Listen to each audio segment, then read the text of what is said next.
All of this is fake. And people start acting all kinds of different ways than they would never act in real life.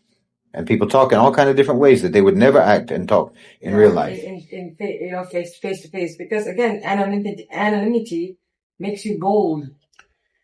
And that's one of the most interesting things and disturbing things, really, about that we've discovered from the internet is the way different people react and respond to anonymity, to having anonymity. Like, for example, for me, you can see my email address is my name. All of my social media accounts is my name. This is what I know. I'm from the generation. I'm saying something. It's my name. Yeah, I put my name. I put my face. I put my name, my face. Yeah, this is me. And it's interesting. That's an interesting thing in and of itself that it even became a thing. This is the West. Because you started this. And it was all in English at one point. There was nothing going on in another language. And all of this stuff developed, and this anonymity virus came from you people. Because you want to do things because you're always hiding, you're always secretive, you're always concealing, you're always deviant, having ulterior motives. Yeah, and hiding your deviancy. And you see any opportunity to let it out, you do it. Because again, your society has programmed you like this. They have a very, very dismal, negative view of human beings. Particularly women, but generally. Generally. They believe that people must be, locked up in a very, very tight scaffolding of rules, a cage of rules at all times, that if you let them out, they will go insane. That people are wild beasts, because again, evolution. They believe that we're all animals.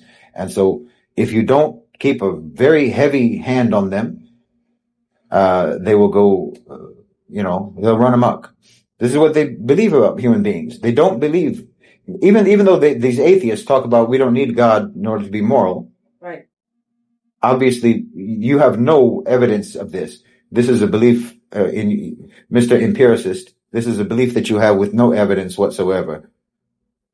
But the point is that you believe, actually, that people cannot have an innate sense of morality. You actually believe, you secular atheist West, and of course this also came from being Christian. It was the same, because also that anyway was pre-Christian. You've always had the same view of human beings, coming again, like I've talked about many times, from your rough history in Europe, that you believe people are savages. You believe people are wild beasts, that you have to always fight for resources and for safety. That it's this endless battle. And you really believe that people are wicked and have to be strictly controlled, rigidly controlled. Meanwhile, you always throw that accusation at us, at Muslims. Even though Muslims are more than any one other group of people, maybe self-regulated. But so this becomes an implantation in the mind of the people that you're raising in your society, to where they become what you expect them to become. You expect them to be this way. So then, when they find the ability to be anonymous, this is like purge day. This is like, now I'm off the camera now. I can really do and say all of the things, all of the wicked, horrible, grotesque, disgusting, reprehensible, depraved things that I would never say.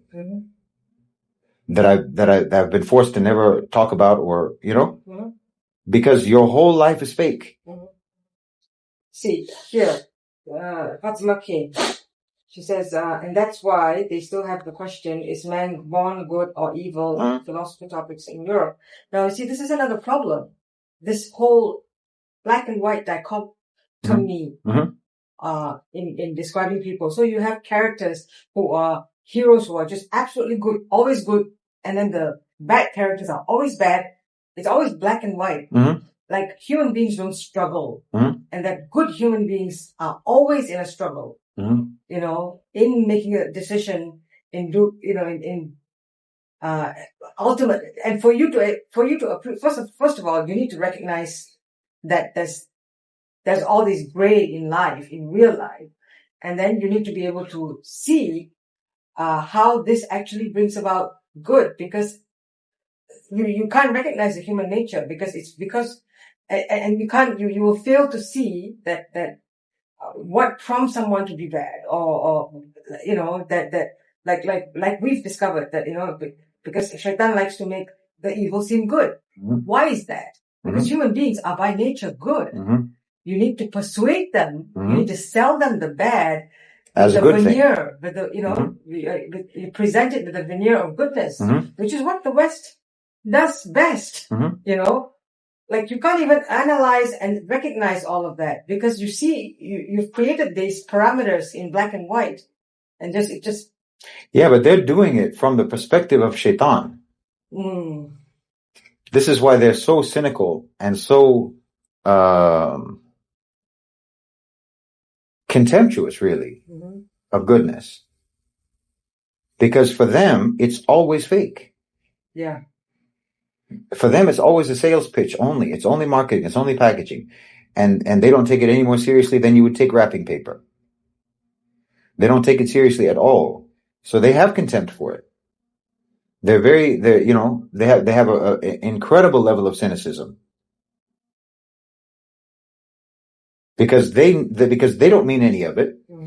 And they believe, and rightly so, in their own society, they believe, you only need me to make this look good because you can't admit how bad you are, and you want to look good to your neighbors and your friends and feel good about yourself. We both know that you're not virtuous. But you need to put out the show because it's only ever a show. This is how they view virtue and goodness. This is honestly how they view it. So they're very cynical about it. This is what I mean. They're coming from the viewpoint of Shaitan, because that's been their teacher the whole time. Iblis is their teacher.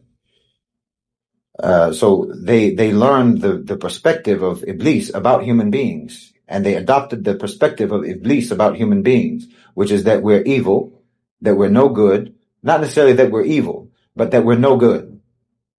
We're worthless. We have no value. We're empty, and we're unworthy.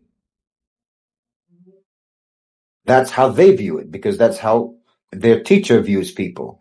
So they took the philosophy of their teacher, and then they implemented it. Yeah. And again, this is what I was saying, that you see this coming when they get to be anonymous. They immediately abandon their real identity.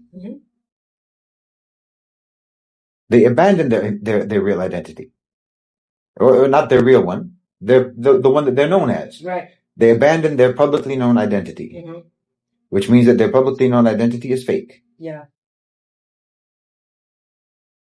Which means that they live their whole life not being their real self.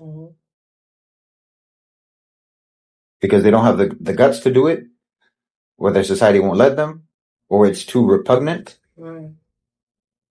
That they know that they could never actually move in society like that. They become in anonymity what they wish they could become actually. And because they have this, and because of this dichotomy, this false dichotomy that they present, as the sister was talking about, with this stupid question that they ask. Not that your question was stupid, but the question that they ask is stupid. Are human beings good or evil by nature? Obviously, we are both. We have the potential to be both. But we are born good. We have a goodness is our inclination, obviously. But because they have this dichotomy, this is so dangerous. This is why we've talked about this before too. This is why it's very important for people to actually understand their nafs, understand the dark side of themselves, the ugly side of themselves, the side of themselves that makes them want to do wrong, that tempts them to do wrong, the desires, the urges, the what have you. You have to understand those things about yourself, own it and control it, and make sure that it's all integrated in your personality. Otherwise, you will start, if you're from the West anyway, if you're Muslim, alhamdulillah, inshallah, if you've read enough and you've learned enough about Islam, then you won't have this problem.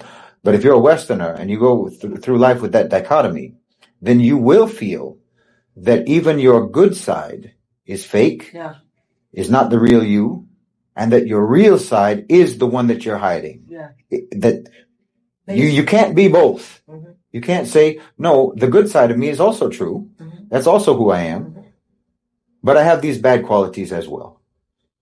You know, that's what you're supposed to be able to do. But what you'll do is say, I'm actually just a terrible person. I'm actually just a terrible, horrible monster of a person. And all of the nice, good things that I do, it's all fake. And then shaitan there's one. Khalas. Shaitan has destroyed you. I know this. I'm talking about the West. Because the West is in me. I am what the West made me. Until Islam saved me. I am, but what the West put in me is still in me. I have those primitive instincts. I have those same instincts. And I recognize it when it comes up. I have that same Western mentality, the same aggression, the same obnoxiousness, the same arrogance. I have all of that in me. You know, the same very simple-mindedness. You know, all of these reflexes that were programmed in me the same way that they're programmed in everybody else in my society. And, you know, what the West made me, when I realized what that was, then you have to try to unmake for the rest of your life, unmake what the West made you.